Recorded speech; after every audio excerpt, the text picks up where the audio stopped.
한 가지 떠오르는 동물이 있는데요. 여러분 그 두꺼비 잘 아시죠? 저는 어렸을 때 이 두꺼비랑 친했었는데요. 제가 얘랑 왜 친해졌냐면은 자꾸 얘가 저한테 찾아왔기 때문에. 저 이상한 사람은 아니고요. 제가 어렸을 때 서울에서 수원으로 이사를 가게 됐었는데, 근데 이사 간 집이 산이랑 이렇게 딱 맞닿아 있는 젖소 목장이었어요. 그러니까 이 집은 우리 가족이 이사 오기 전까지는 젖소한테 그 사료 주려고 사료를 쌓아놓는 사료 창고였는데, 저희 가족이 여기서 살게 되었습니다. 이때는 제가 어려서 잘 몰랐는데요. 좀 커서 알게 된 거는 부모님께서 하시던 일이 어렵게 돼가지고 여기로 이사를 오게 되었던 것 같습니다. 이때는 이렇게 산이랑 집이랑 이렇게 맞닿아 있어가지고 집문을 이렇게 딱 열어놓으면은 두꺼비가 가끔씩 집으로 들어왔어요. 그래서 제가 어렸을 때지만 두꺼비 처음 봤을 때가 기억이 납니다. 아주 비호감이었습니다. 오돌도돌하고 기어다녀가지고 징그러웠었는데요. 근데 이게 자꾸 보니까 어느덧 괜찮아지고 어느덧 이렇게 만질 수도 있게 되었습니다. 그래서 저는 두꺼비가 이렇게 집에 들어오면은 잡아가지고 집 밖으로 던지는 일을 자주 했었습니다. 그러니까 이때는 얘랑 친하지는 않았었죠. 그냥 집에 들어오면 밖으로 그냥 던지기만 했었어요. 근데 제가 얘랑 친해지게 된 한 가지 사건이 생겼는데요. 저는 얘가 별로 할 줄 아는 게 없다고 생각했거든요. 근데 얘가 개미를 잡아먹는 거를 앞에서 딱 봤어요. 근데 혀가 이렇게 착 나와가지고 개미를 딱 먹는데, 제 어렸을 때는 이게 너무 멋있어 보이는 거예요. 그러니까 뭔가 저한테 그 당시에 뭐 스파이더맨 약간 그런 것 같았어요. 그래서 되게 멋있었는데, 그래서 제가 이제 그날 이후로 온 동네 개미집을 찾아다니기 시작했어요. 그래서 개미 집을 찾으면은 두꺼비를 이제 거기 데려다 놓고 이렇게 앉아가지고 얘가 개미 먹는 거 구경하는 취미가 생겼어요. 처음에는 이렇게 개미만 하다가요, 뭐 나중에는 메뚜기, 뭐 지렁이, 거미 이런 것도 이제 가져다 놓고 이렇게 앉아가지고 얘가 먹나 안 먹나 구경하는 좀 이상한 아이였어요. 근데 제가 원래부터 이런 건 아니었고요. 저희 집이 이제 망했잖아요.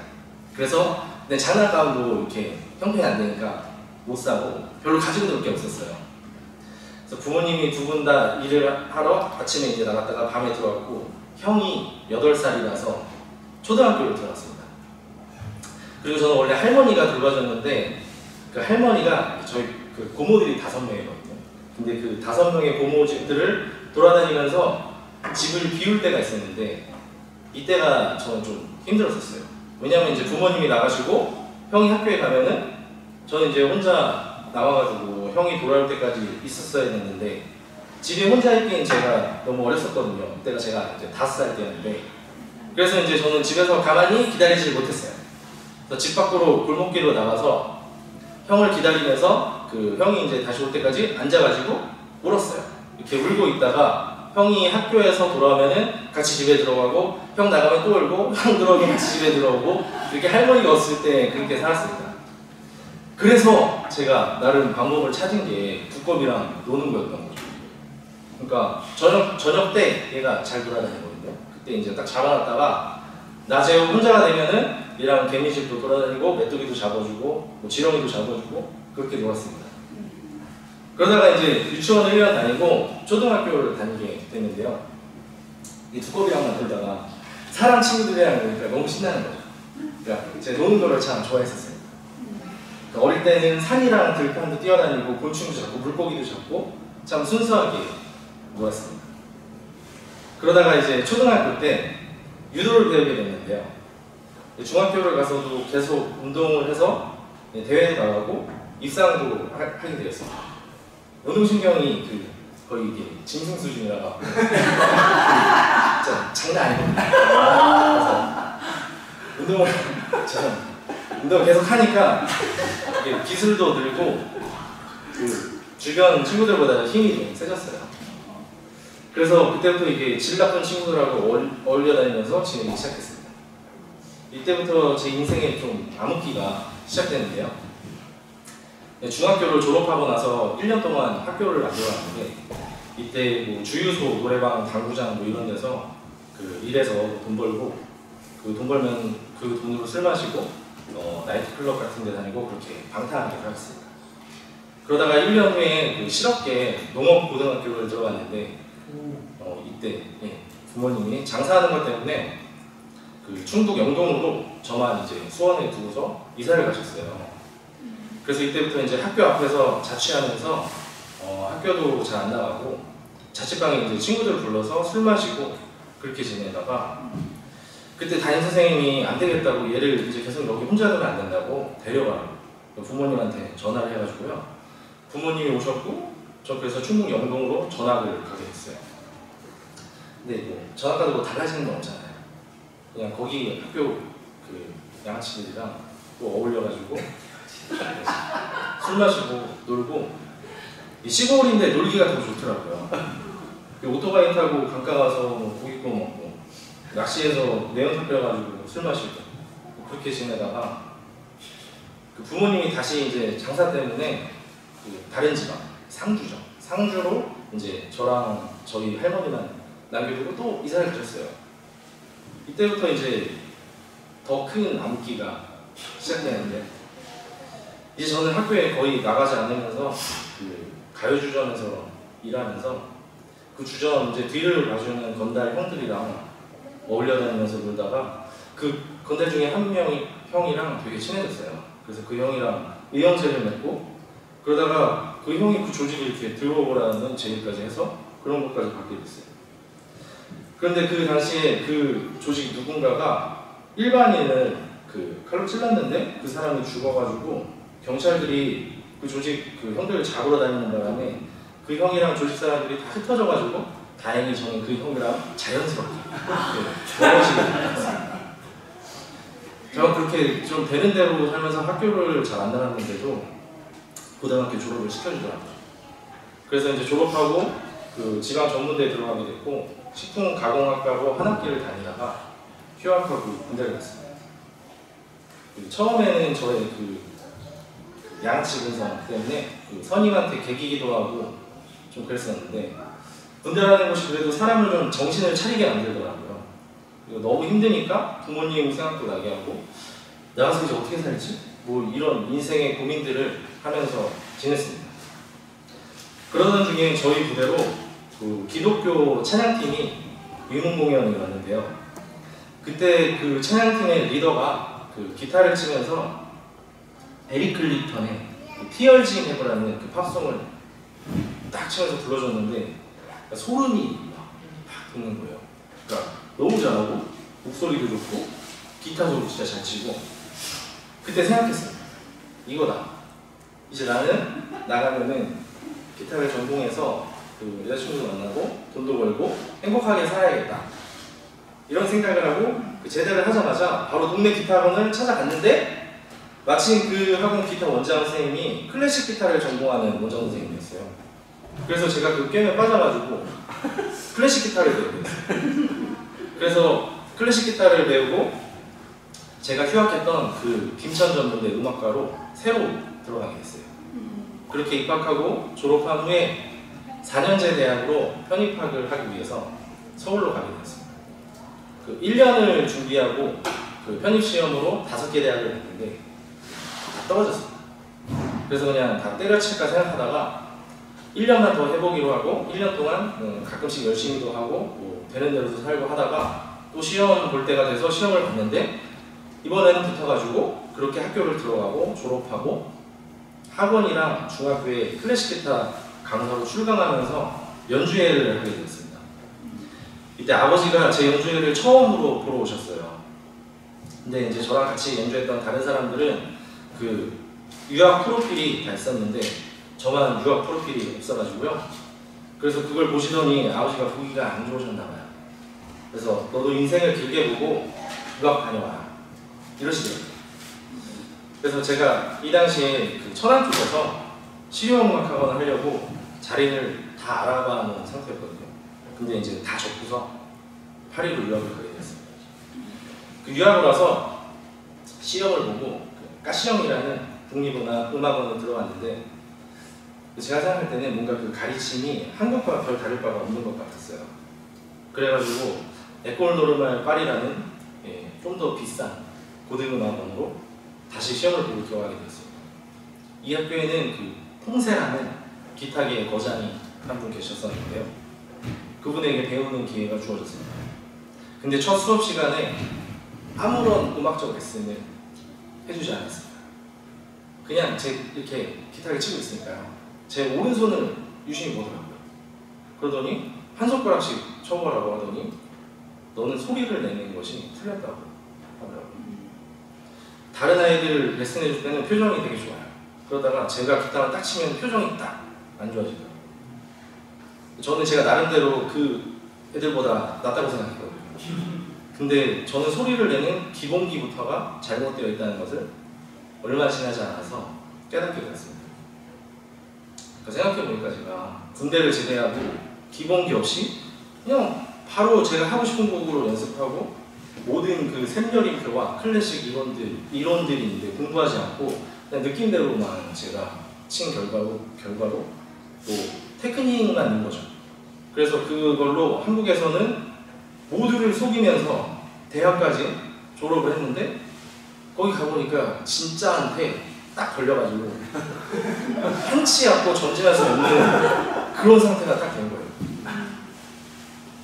제가 할 수 있는 거는 멈춰서가지고 진짜 다시 한 손가락씩 소리를 잡아내는 것밖에 없었습니다. 그래도 한 10년을 기타를 쳤는데 다시 손가락을 튕기는 것부터 배워야 한다는 것에 큰 절망감이 저를 찾아왔습니다. 이건 누가 만들어줄 수 있는 건 아니거든요.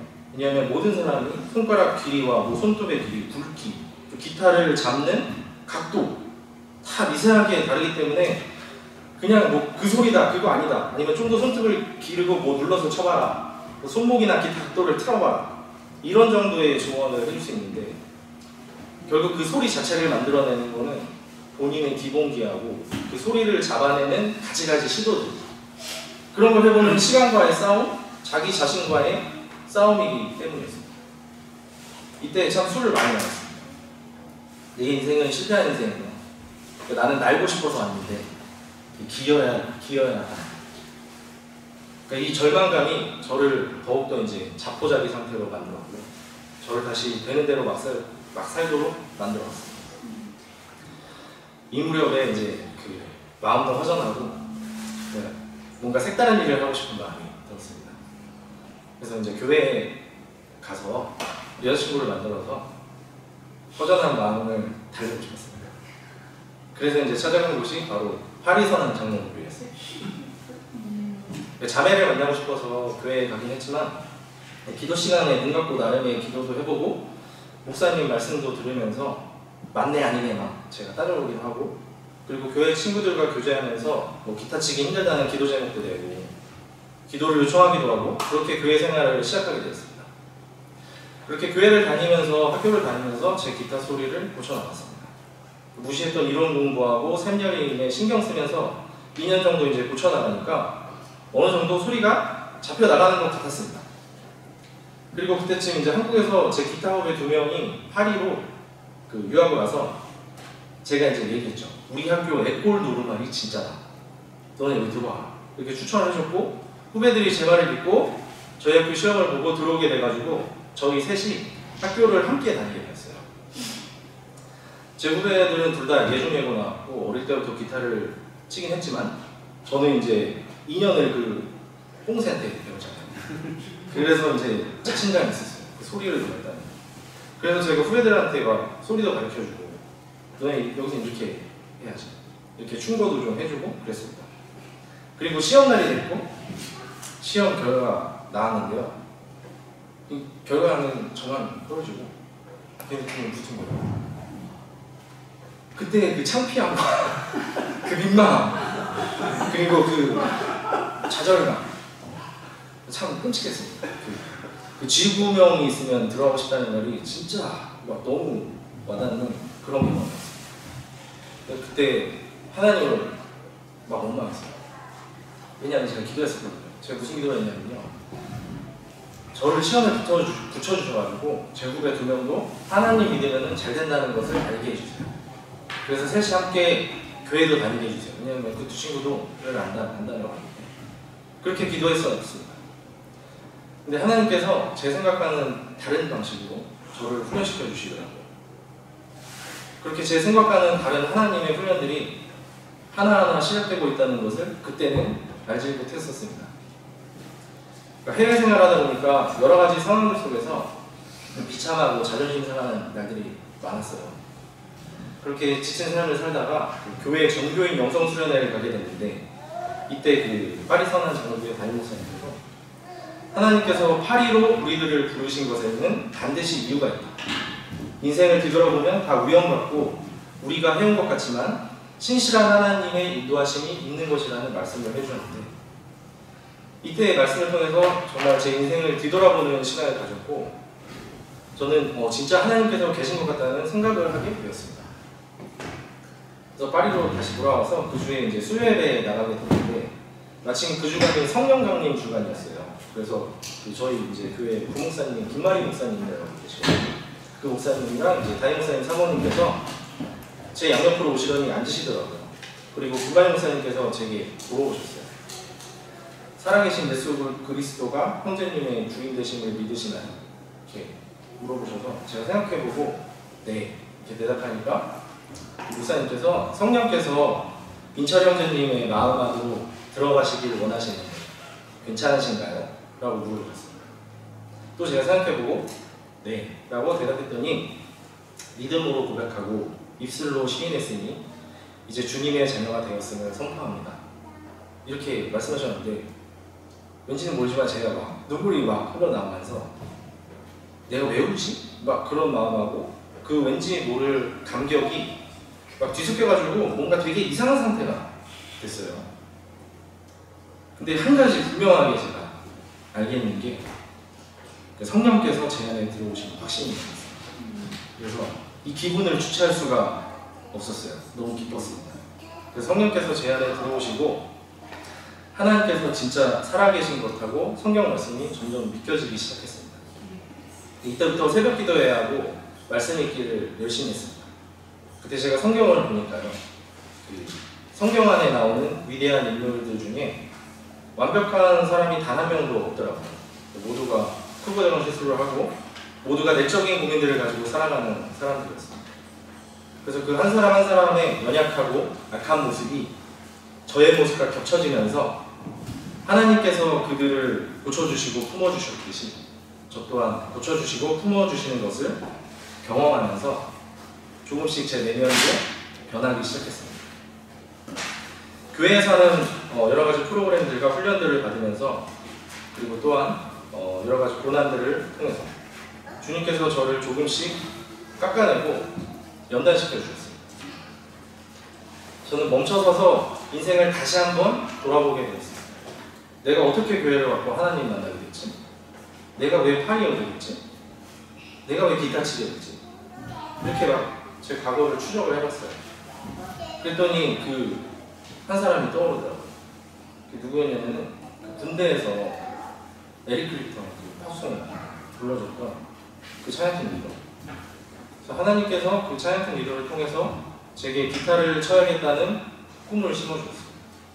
그리고 저를 기타를 치게 하시고 파리로 부르시고 저의 그 안 좋은 그런 마음까지 사용하셔서 저를 교회로 부르시고 저를 만나주시고 고쳐주셨습니다. 그러니까 이해할 수 없는 주님의 은혜가 임한 것입니다. 나는 그럼 이제 어떻게 살아야 되나? 이 말도 안 되는 은혜를 받았는데 나 이제 어떻게 살아야 되지? 이런 고민들이 시작됐어요. 마침 교회에서 그 선교하는 교회로 방향을 잡아나가면서 아프리카 코트디부아르 단기 선교를 기획하게 됐고 저도 참석하게 되었습니다. 그러니까 누군가를 통해서 제가 꿈을 꿨잖아요. 그 저라는 사람이 하나님을 만나고 아프리카 아이들에게 꿈을 심어주는 일에 동참할 수 있는 기회가 생긴 것입니다.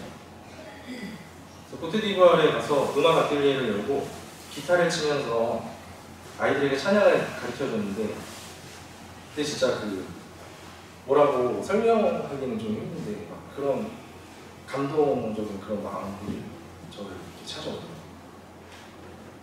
제가 생각해보니까 저는 그냥 두꺼비랑 놀던 그냥 좀 이상한 애였고 일반적인 사람들보다 비호감적인 청소년기를 보낸 사람이잖아요. 그래서 하나님께서 그런 저를 불쌍히 여겨주시고 저를 만나주시고 저를 사용해 주신다는 것에 감사하게 됐어요. 근데 하지만 파리로 다시 돌아와서 다시 학교를 가면은 그냥 좌절감이 또다시 시작되는 거예요. 현실적으로 변하는 게 하나도 없고 저는 여전히 고통스럽게 클래식 기타를 배우고 있었어요. 그 무렵에 영국 웨일즈라는 곳에서 하는 열방 부흥 축제에 가게 되었어요. 웨일즈는 조선에 처음으로 성경책 전해주시고 순교하셨던 토마스 선교사님의 출신 지역이라서 한국에서도 이 축제에 참석하려고 많은 사람들이 오곤 했는데요. 저는 파리에서 이제 가까우니까 이 열방 부흥 축제에 손쉽게 참석할 수 있었습니다. 이 부흥 축제는 일주일 동안에 거의 찬양 위주로 예배가 진행되었는데요. 독일, 영국, 프랑스, 미국, 한국, 아프리카 등등 각 나라의 12개의 찬양팀이 왔어요. 그래서 찬양팀 한 팀이 한 타임씩을 인도를 해나갔는데 정말 각각의 찬양팀이 각양각색의 색깔을 가지고 있었습니다.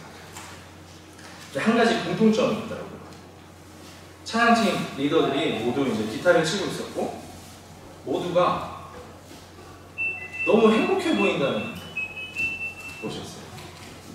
왜냐면 이제 그런 생각이 들더라고요. 저 사람들도 나처럼 기타 치는 사람들인데 왜 나는 이렇게 불행한데 저 사람들은 왜 저렇게 행복해 보이지?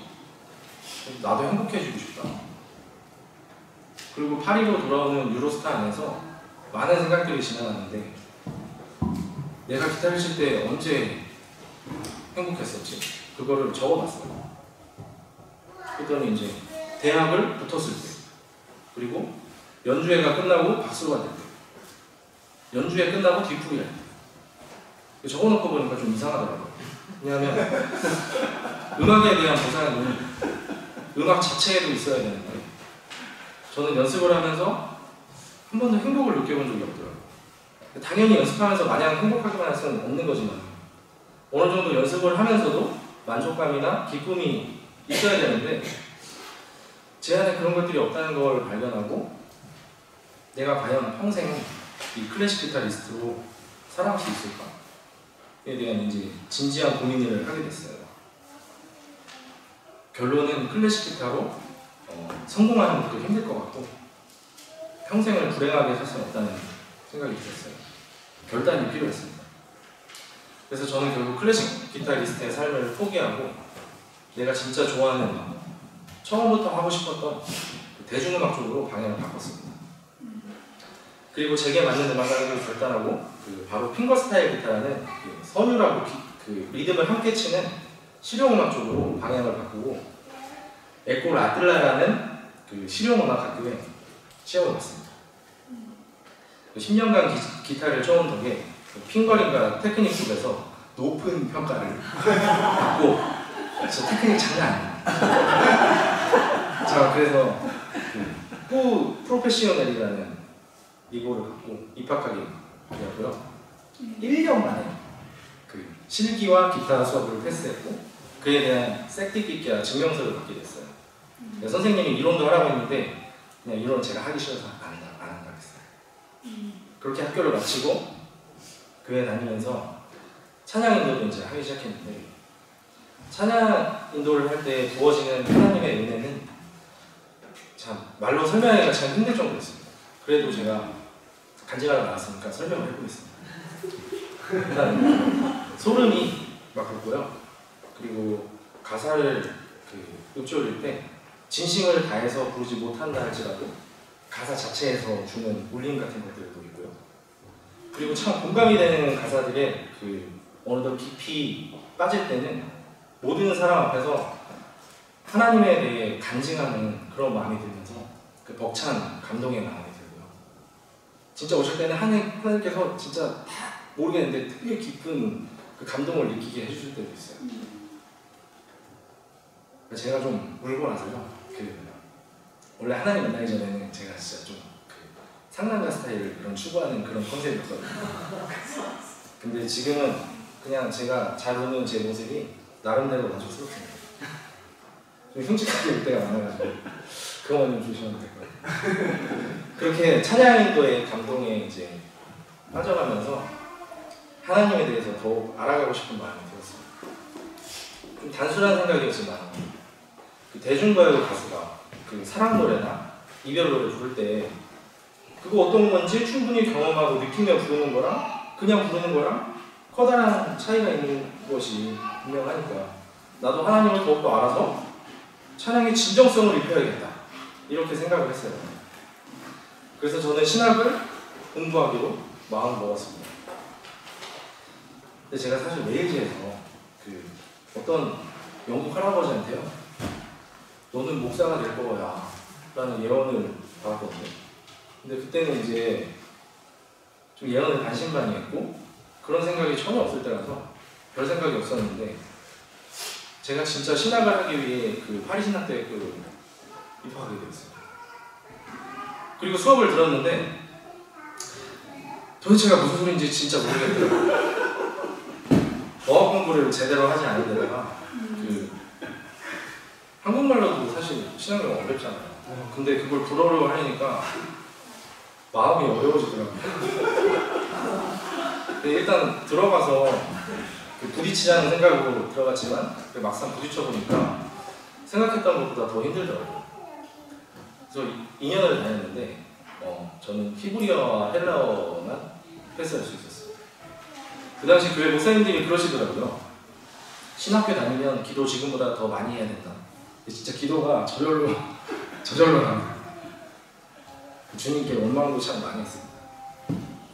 저는 주님을 알아보고 싶은데 왜 히브리어 헬라어처럼 내 생각에는 그다지 관계없는 언어만 하고 있는지, 다른 수업은 들을 때마다 알아듣지 못하니까 자신감도 없어지고 신세가 철량하기도 하고 내가 뭐 하는 건가, 그냥 한국에 가서 신학 공부할까? 별 생각이 다 들었어요. 그렇게 신학교를 다니면서 우이성교관이라는 곳에서 공동생활을 시작했고 매년 코트디부아르 단기선교를 준비하면서 지냈습니다. 그리고 프랑스 국내와 근교 나라들에 대한 버스킹 사역을 시작하게 됐습니다. 소연자매님을 전부터 알았지만 이 버스킹 사역을 이렇게 하다가 교제하게 됐습니다. 그 이야기는 저희를 초대해 주셔서 맛있는 거 해주시면 진짜 재밌게 말씀드리겠습니다. 그래서 저는 제가 할 수 있는 모든 것으로 복음을 전해야겠다는 목표가 생겼어요. 그리고 그 꿈을 위해서 방향을 설정하고 달려오다가 이곳 위성까지 오게 됐습니다.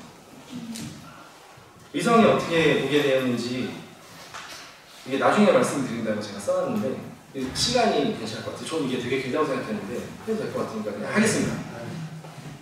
그래서 제가 아프리카에 가보니까요, 아비장 시내는 제법 발전해가지고 살기 좋아 보이는 데도 있었지만 버스를 타고 이제 2시간만 달려갔을 뿐인데 완전 다른 공간이 나왔습니다.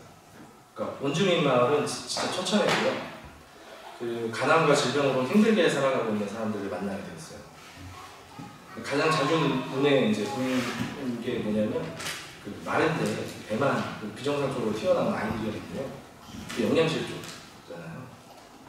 하나님께서 제게 이들을 보여주신 이유가 분명히 있다는 생각을 했고 저를 구원해 주시고 제 삶을 변화시킨 하나님의 뜻이 여기에 있지 않을까라는 생각을 하게 되었습니다. 그래서 이제 파리에 돌아와서 이제 나는 어떻게 살아야 될까 고민하고 기도하면서 하나님께 저는 이제 어떻게 살아야 되냐고 알게 해달라고 기도했어요. 아비장 단기선교는 이제 준비만 6개월을 하거든요. 그래서 6개월 준비하고 열흘 다녀오면 좀 있으면 또 팀원 모집하고 또 준비하고 이렇게 제 삶이 선교에 낮추어졌고요. 이런 삶이 물론 힘들 때도 있었지만 대체적으로 만족스럽고 행복하더라고요. 그래서 저는 새로운 꿈이 생기게 되었습니다. 복음도 전해주고 찬송가를 알려주는 것과 함께 또한 이들을 배불리 먹이고 싶다. 그래서 저는 어떻게 하면 좋을지 이제 고민하고 생각했고 선교에 대해서 고민하다가 자비량 선교를 해야 하는 것에 초점을 맞췄어요. 그리고 이제 비즈니스 에듀미션에 관심이 생기게 됐고 자연스럽게 강동준 목사님을 알게 되었고 마침 저희 교회에 희원이가 다니고 있었고 희원이랑 이야기하다 보니 이성에 있다고 했고 이성? 우리 집 상부인데? 이렇게 이야기가 풀려나가게 된 겁니다. 저는 사실 처음에는 그 양계를 배워서 저도 강철님 양계 배워서 아프리카 아이들에게 계란을 먹여야 되겠다. 양계를 배우자 이런 생각을 하고 저의 이 계획에 대해서 그 파리에 계신 담임 목사님과 상의를 했더니 그때 담임 목사님이 양봉에 대해서 갑자기 뜬금없이 말씀을 해주시더라고요. 그 앞으로 양봉도 스마트 양봉으로 가게 될 것이라는 말씀을 해주셨어요. 그 양봉에 대한 관심이 생겨가지고 양봉을 막 알아보다가 그 구글링을 통해서 제가 한 가지 말씀을 보게 됐어요. 어떤 말씀이냐면 잠언 24장 13절 말씀인데요. 내 아들아 꿀을 먹으라. 이것이 좋으니라. 송이꿀을 먹으라. 이것이 내 입에 닿으리라. 이 말씀을 보게 됐어요. 그리고 그 유튜브에서 양봉을 하는 선교사님 이야기를 우연히 보게 됐어요. 그리고 그분이 연매출이 3억이라는 이야기를 듣고 저는 힘든 상태가 되고 하나님이 좋다고 하고 돈도 많이 버네. 이렇게 그 양봉을 해서 아프리카에 스마트 양봉장을 만들어 보이기가 꿈에 부풀어가지고 여러 가지 자료들을 보고 계획을 짜놨습니다. 그리고 일단 이것을 가장 잘하고 있는 곳에 가서 배워야겠다는 생각이 들어서 보라TV로 와봐야겠다 생각을 하고 희원이에게 전화를 했고 또 적어도 양봉은 1년을 이상 배워야 한다는 이야기를 듣게 됐고 우선 체험을 하고 싶은 마음에 작년 8월에 제가 이성에 오게 된 것입니다. 그리고 양봉과 건축을 하며 한 달 반이라는 시간을 보냈는데 여기에서 삶이 참 좋더라고요. 파리에서 있을 때는 그 어떤 규칙적인 제약이 없잖아요. 그래서 시간이 지나가고 보면 구체적으로 시간이 아깝다는 생각이 들 때가 많았었는데 여기서는 규칙적으로 시간을 쓰고 그리고 제가 하는 모든 일들이 선교에 도움이 된다는 마음이 들었고 그 때문에 참 보람되고 시간이 아까운 생각이 들지 않았습니다.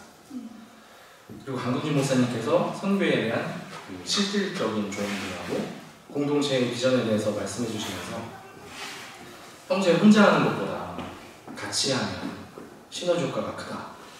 공동체에 들어오는 것을 기도해보라. 이렇게 말씀을 해주셨어요. 그래서 파리에 돌아가서 기도하면서 지냈는데 그 공동체에 대한 마음이 점점 커지게 되었어요. 그래서 하나님께 말씀드렸죠. 기도했죠. 하나님, 제가 공동체에서 지내보니까 그 준비가 안 된 제가 시행착오를 겪어가면서 준비하는 것보다 일원으로서 모든 일에 동참하면서 그들과 함께 걸어가고 싶습니다. 하나님께서 보시기 기쁘시다면 저를 공동체에 들어갈 수 있도록 해주세요. 이렇게 좀 쫄랐어요. 그래서 지금 그 과정을 밟아나가는 중에 있습니다. 물론 저는 아직까지 그 공동체의 쓴맛을 보지 못해서 그 좋게만 생각하고 있을 수 있지만 그 좋지 않더라도 그 한 가지 변하지 않고 확실한 거는 제가 여기에서 하는 모든 일들이 선교에 도움이 되는 것이라는 것, 그리고 하나님께서 이것을 기뻐하신다는 확신입니다. 두 가지네요. 두 가지죠.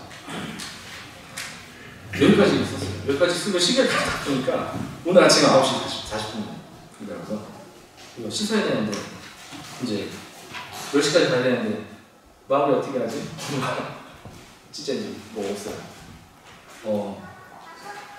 그래서 마무리 어떻게 하지? 그 마무리는 아니요. 여러분들과 함께 그리고 사실 아까 저기서 마무리 어떻게 생각했어요. 마무리는 여러분들과 함께, 그리고 제가 정말 가장 사랑하는 소연님과 함께 그 마무리가 아니라 계속 또 제 간증을 해 나가고 싶습니다.